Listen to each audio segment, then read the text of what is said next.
Hi there and welcome to Tower Sector Report. It was an Anzac Day weekend those living on the central Hawke's Bay coast will never forget. A weather bomb devastated farms, wrecked buildings and turned farmers' lives upside down. From Cape kidnappers to Blackhead, the coast received a dump of rain in 24 hours equal to half the region's annual rainfall. Huge quantities of topsoil slipped off hillsides, sweeping stock and farm equipment out to sea. Tower Sector Report correspondent Drew Chappell investigates as he finds out how farmers are managing this climatic catastrophe. It's heartbreak and hard work. I also talked to our Chief Coroner, Judge Neil McLean. He's deeply concerned about the rates of suicide in rural New Zealand. And on a brighter note, I'm pleased to report the banks are finding the vast majority of their farming clients are in sound financial heart. I talked to senior BNZ banker Anthony Healy. But first up, I talk rural suicide with Chief Coroner Judge Neil McLean. Well, Judge McLean, welcome to Tower Sector Report here on Country 99 TV.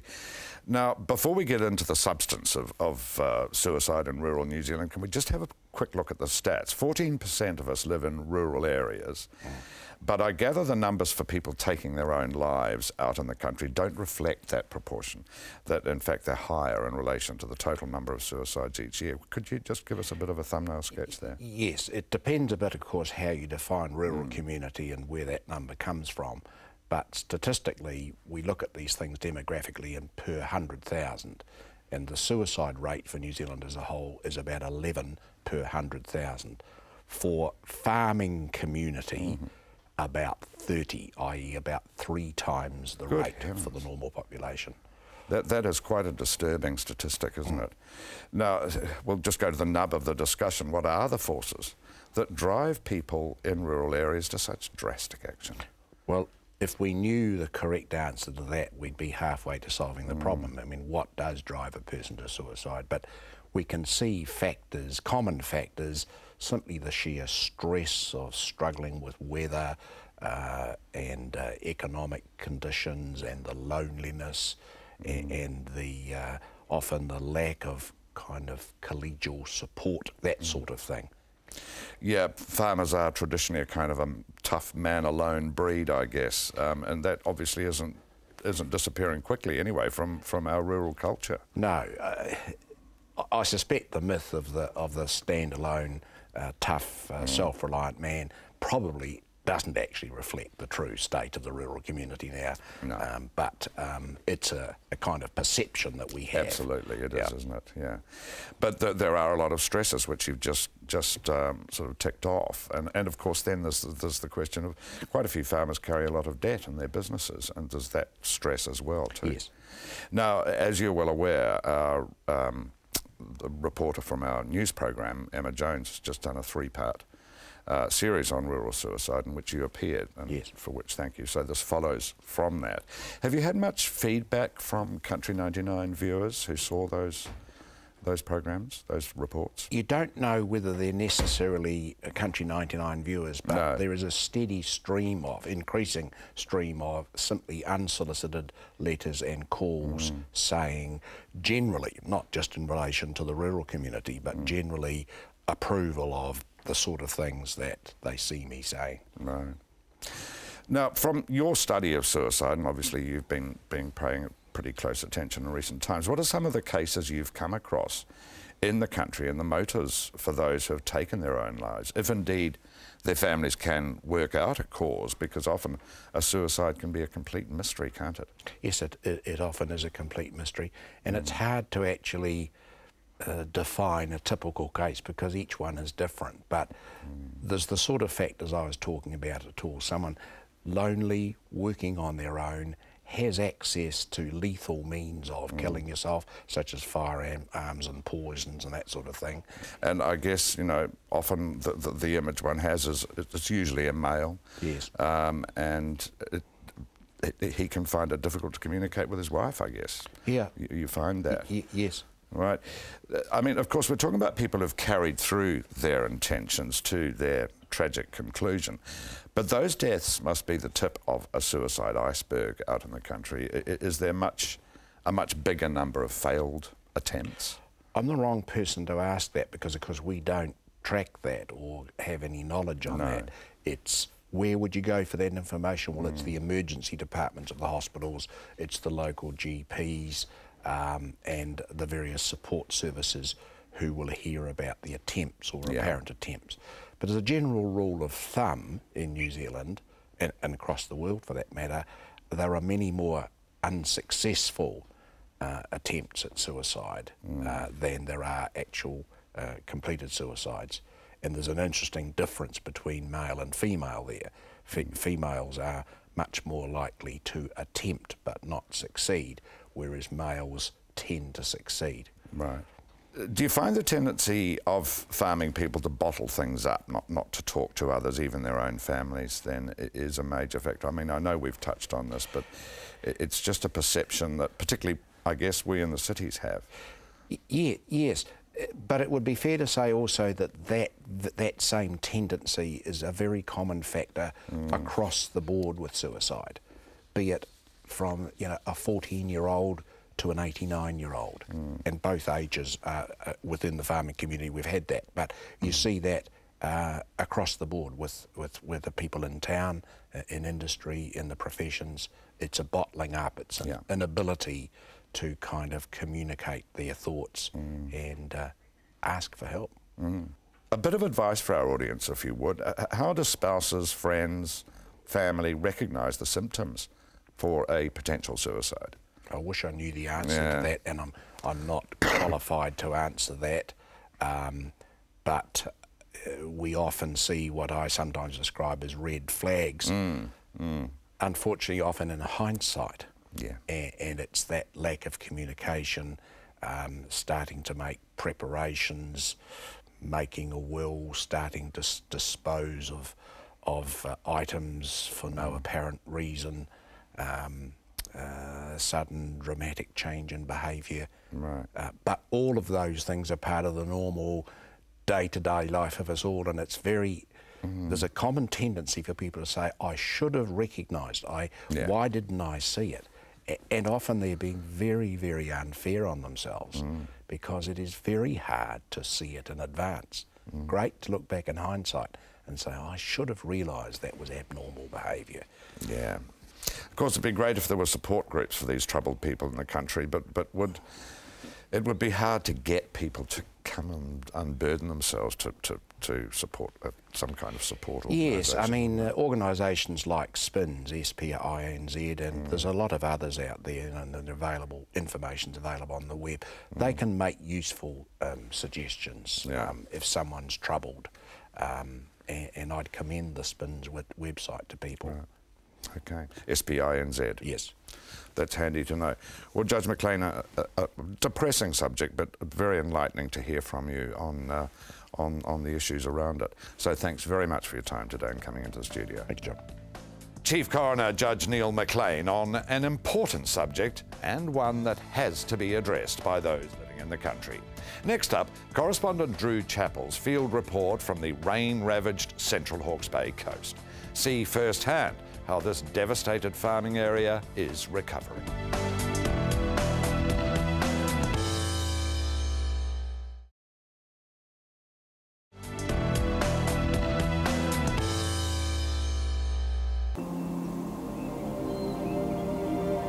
Overlooking an ocean named the Pacific, here in the Hawke's Bay there is land bearing the scars from a storm that was anything but. These sheep can't talk, but if they could, they'd tell of 1/2 metre of rain falling in a single April day, huge chunks of hillsides falling away, and hundreds of their own kind washed out to sea. April 25th was an Anzac Day no one here will ever forget. In some areas on the coast, more than 700 millimetres of rain fell over 3 days, flooding creeks and rivers and sweeping away everything in its path. Chip McCarty is lucky to be alive. He was working to shift neighbouring stock in the middle of the night on April the 25th when a torrent of water swept through his property, nearly taking him out to sea. Even that was dangerous, you know. It's very dangerous, just getting caught in the water. I mean, you're in your gumboots, or I was actually in my waders. I thought, you know, I stayed dry, but if I'd actually fallen in the water, I would have been out to sea in a flash. Here on the east coast, storms are accepted as part of life. Every few years, most farmers face a clean-up in the aftermath of a big one. Cyclone Bowler wrought havoc in 1988, and more recently the area was hit by a huge deluge in 2004. Both caused damage, but pale in comparison with the Anzac Day event. Chip McCarty says his ancestors were the first sheep farmers in the North Island, landing here on the coast 4 generations ago. The hills all around the coast are scarred with slips, possibly the result of a double whammy between the heavy rain and an earthquake which struck at 10:30 on the first night of the storm. I liken the land probably to someone putting a bowl of jelly down on a bench, and yeah, the earthquake was just, that's all the movement it needed, and just the combination of, you know, a fair old saturation of water and that movement of the quake was enough to set it off. Just up the road from Chip, sheep and beef farmer Doc Harty has been farming here in Puriri, south of Kairakau, all his life, and says the storm was easily the worst he's ever seen. Huge swathes of Doc's land were destroyed during the storm, and his family was trapped on the property by flooding and road damage, blocking both ways out of the farm. It sort of got all around the porch, filtered, you know, all over through the lawn and everything. Luckily, it ran off over the back. You know, that was at the peak. We couldn't go out our driveway. We got there and we couldn't turn left, we couldn't turn right, so we just came back, and we couldn't go inland, we couldn't go anywhere. So we're sort of looking at the benefits of owning a 2-storey house there for a while. Yeah. Doc still can't reach some areas of his property, blocked by mudslides and erosion, so still has no idea how bad the damage truly is. The torrent of mud and water covered everything on his low-lying paddocks, destroying fences and flooding his woolshed, which at the time was full of bales, ready for collection.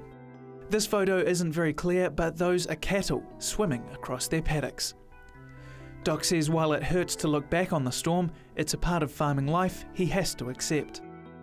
We were very lucky here. I was actually overseas when Cyclone Bowler came through, and it missed this place. It clipped it, but didn't really annihilate it. 2004 again, we just got out of jail. It hit a marquee inland pretty severely. It's our turn. We missed out on the other two. I think we've got to accept that, but we were very lucky we missed out in Bowler in 2004. We got hammered this time, so hey, you know, yeah, things go around in circles, don't they? It's just part of the frustrating life of farming, and yeah, we've just got to get on with it and do the best we can. Nearly 3 months on from the storm, and the cleanup is well and truly underway. The sight of diggers, tractors and shovels is almost as common as hillside scars on the coast now, the sign of good organisation and a huge local effort. Spearheading that effort has been both the Council and the Rural Support Trust, two organisations given government funding and kind donations of time and equipment to restore the land to some kind of normality. Mike Barham is the East Coast Support Trust's coordinator and says his phone has been ringing off the hook with both good and bad news ever since the storm. I hopped in my ute I was in my ute for 4 days, getting up and down the coast, speaking to farmers, seeing what damage they had, seeing what we could help with, and just really assessing what the damage was to start with. The Support Trust has set up a database of the 65 farmers hit the hardest by the storm in order to keep in regular contact about the progress of the cleanup work. Mike says it's also important for farmers to know that they aren't alone, as the emotional toll of the event has been hard for some. I imagine emotions were running fairly high. I was very emotional. I had many big, strong farmers in tears. I've, shed tears myself for these people. It was a hugely emotional time when it's everything they ever worked for. They lived there. It's an intergenerational inheritance thing, and to see the farms damaged in that way, it was gut-wrenching. Gangs of seasonal workers have been employed in groups dubbed green gangs to help landowners with rebuilding and repairing fences, roads and buildings around the coast, as well as planting trees in vulnerable areas. More than 2 months after the storm event, and only now are most of the roads passable. The hard-working truckies and digger operators here behind me have literally shifted thousands of truckloads of soil and silt out of the roadways. One particular stretch of highway took more than 4,000 loads to clear. Central Hawke's Bay District Mayor Peter Butler is also a farmer, but like most inland property owners, didn't even realise there was a problem on the coast until the phone started ringing on the evening of Anzac Day. I think it was the Tuesday, that was the Monday, the Tuesday, we started to hear that it had happened, and we weren't believing, you know, what the people were ringing up and telling us. I was hearing these stories of half a metre of rain in 24 hours. This is what they were saying, and, you know, we were getting a lovely gentle rain at home. Some of the worst affected landowners initially placed estimates of property loss in the high 50 to 60% bracket. But Peter Butler says thankfully, in most cases, it's been revised downwards.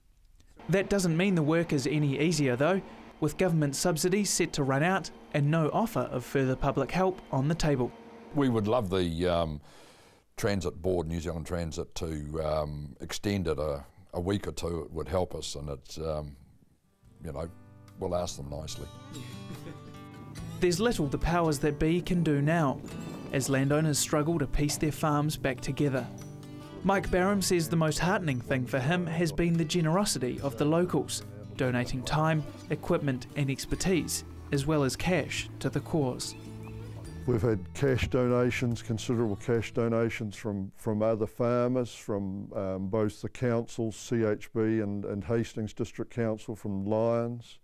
And that's allowed me to put on 3 diggers as well that are free to farmers within the area. We're about getting the clean-up done with both labour and machinery. When you work hand in hand with Mother Nature, it's fair to say at times she can be a fickle business partner. Especially in an area such as this, with its fair share of history, Chip McCarty reckons it may be time to write a new chapter in farming practices. I think what this storm has taught me is that despite you know, the consultants that you know, go for more production, I think this land, this is extensive farming land, and I think, you know, if we've only got 30 paddocks instead of 50, well, so be it. If that's what the contour of our land determines, maybe that's where we need to realise that and farm to the land's capability.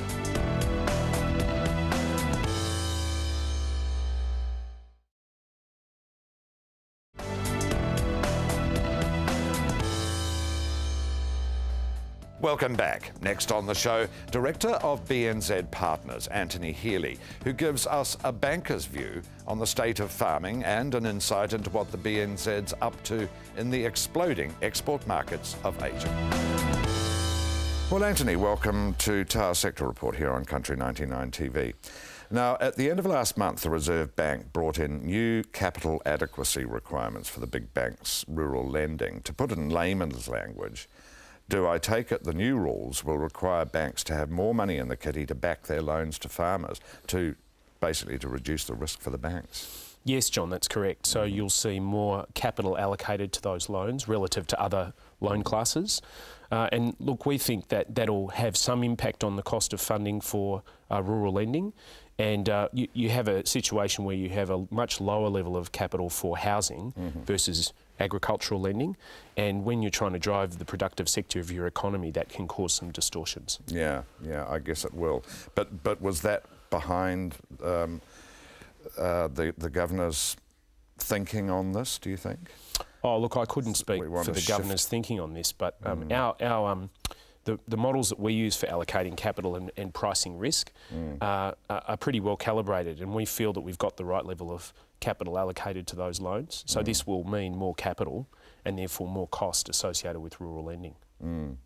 So can the average farmer expect to be paying a bit more for his money? Yeah, I think the estimates we've seen in the media are probably a bit on the high side. All right. We think it'll cost a little more, but we're working very hard. What in terms of percentage? Oh, so when you think about basis points on a loan, the estimates out in the market have ranged from sort of 35 points from one bank through to the Reserve Bank saying about 16 points. Right. We think it'll be somewhere in between, but close to the lower end of that estimate.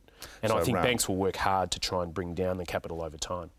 So basically, roughly around about 1/5% Correct. increase Yep. in borrowing costs. Well, I guess that's not going to send anybody to the brink of bankruptcy, is it?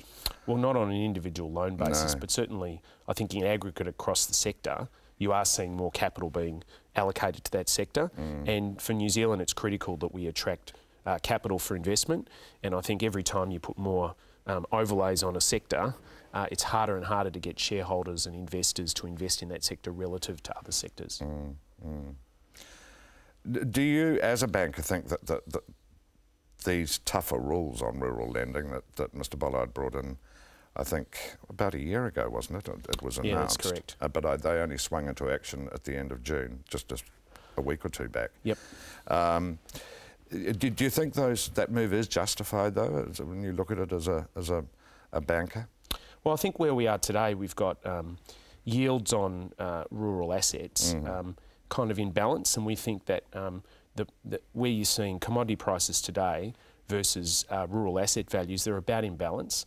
And you should remember that in the last probably 12 months, we've had over $1 billion repaid in the rural sector by farmers. So farmers are doing a great job during strong commodity price times of using that surplus cash flow to pay down debt.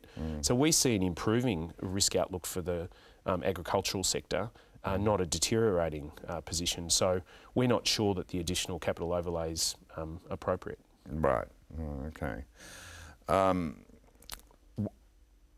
Well, I guess there's only sort of anecdotal evidence that you hear, you know, that people, it's kind of a hope thing, you know, that farmers are going to use these high commodity prices to pay down their debt.